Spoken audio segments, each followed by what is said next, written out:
حاضر ہوئی اور عرض کی یا رسول اللہ صلی اللہ علیہ وسلم مجھ سے بدکاری سرزد ہو گئی ہے اور میرے پیٹ میں بچہ ہے اور میں چاہتی ہوں کہ آخرت کی سزا کی بجائے دنیا کے اوپر اس کی سزا مجھے دے دی جائے تاکہ میں پاک ہو جاؤں اور صاف ہو جاؤں، کیونکہ آخرت کی سزائیں بہت سخت ہیں۔ اللہ کے محبوب علیہ السلام نے جبریل امین سے ایک دن پوچھا تھا مجھے جہنم کے عذابوں کا ذکر سناؤ، تو عرض کی یا رسول اللہ صلی اللہ علیہ وسلم ہلکا ترین عذاب یہ ہے کہ جہنمی کے پاؤں میں آگ کے جوتے رکھے جائیں گے، باقی اس کے پورے بدن پہ آگ نہیں ہوگی، صرف آگ کے جوتے اس کو پہنائے جائیں گے، لیکن اس کی حدت، گرمی اور شدت اتنی ہوگی یغلی منہما دماغہ، اس کی شدت سے اس کا دماغ پگھل کر ناک اور کانوں کے ذریعے سے باہر آنا شروع ہو جائے گا۔ یہ سب سے ہلکے عذاب کی کیفیت ہے،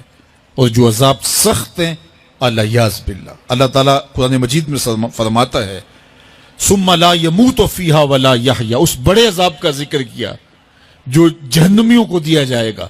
فرمایا اس عذاب کی کیفیت یہ ہوگی بندہ نہ جیے گا نہ مرے گا۔ جیے گا اس لیے نہیں کہ آگے اور پیچھے دائیں اور بائیں آگ ہی آگ ہوگی، تو اس آگ میں جینا کو جینا تو نہیں ہوگا، اور مرے گا اس لیے نہیں کہ موت کو موت آ چکی ہوگی۔ تو وہ کتنا سخت عذاب ہوگا الیاذ باللہ کہ ہلکے ترین عذاب کی کیفیت یہ ہے کہ پاؤں میں آگ کا جوتا اور دماغ پگھل کے ناک اور کانوں کے راستے سے باہر آ جائے۔ تو اس نے عرض کی یا رسول اللہ صلی اللہ علیہ وسلم میرے اوپر حد جاری کر دیجئے، اور اس نے کہا کہ میرے پیٹ میں جو ہے وہ بچہ ہے۔ اللہ کے محبوب علیہ السلام نے فرمایا جاؤ جب بچہ پیدا ہو تو پھر آنا۔ وہ چلی گئی،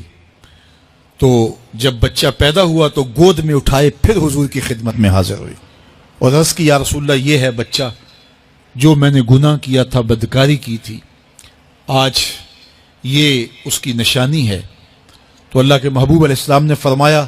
کہ اسے لے جاؤ اور اسے دودھ پلاؤ، اور جب یہ کچھ کھانے پینے لگ جائے گا تو پھر آنا۔ کچھ دنوں کے بعد وہ دوبارہ حاضر ہوئی اور اس نے اس بچے کے ہاتھ میں روٹی کا ٹکڑا دیا ہوا تھا، اور عرض کی یا رسول اللہ دیکھ لیجئے اب یہ روٹی کھانے لگ گیا ہے۔ اللہ اکبر۔ تو اللہ کے محبوب نے فرمایا انہیں لے جاؤ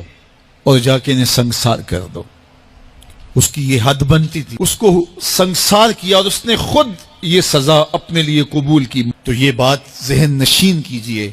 کہ یہ وہ لوگ تھے کہ جن سے کبھی کوئی گناہ سرزد ہو جاتا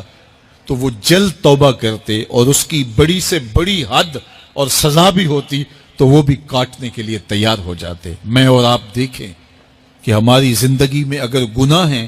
اور ہمیں سچی توبہ کی توفیق بھی نصیب نہیں ہے تو پھر ہم سوچ لیں کہ ہم کہاں کھڑے ہیں۔ دیکھیے اللہ دلوں کے بھید جانتا ہے۔ سچی توبہ یہ ہے کہ جو کیے پر ندامت ہو اور آئندہ نہ کرنے کا عزم مصمم ہو،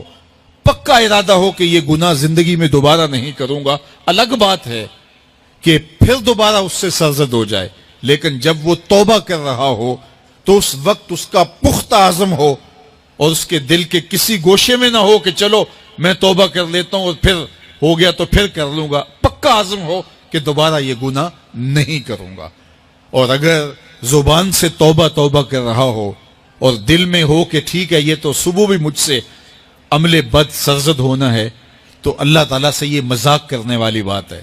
اور اللہ تعالیٰ سے جو مذاق کرتا ہے وہ کہاں کھڑا ہے وہ خود سوچ لے۔ وہ کیا کسی نے کہا تھا کہ توبہ کی پھر توبہ کر کے توڑ دی، میری اس توبہ پہ توبہ کر اٹھی۔ تو ایسی توبہ نہیں ہے کہ جو رسماً کسی مجلس میں چلے گئے، کسی اجتماع میں چلے گئے تو سب لوگوں نے توبہ کی تو وہ بھی توبہ کرتا رہا، لیکن اس کا عزم مصمم پختہ ارادہ نہیں تھا گناہوں کو چھوڑنے کا، تو یہ توبہ نہیں، یہ مذاق ہے۔ اس لیے اللہ کے حضور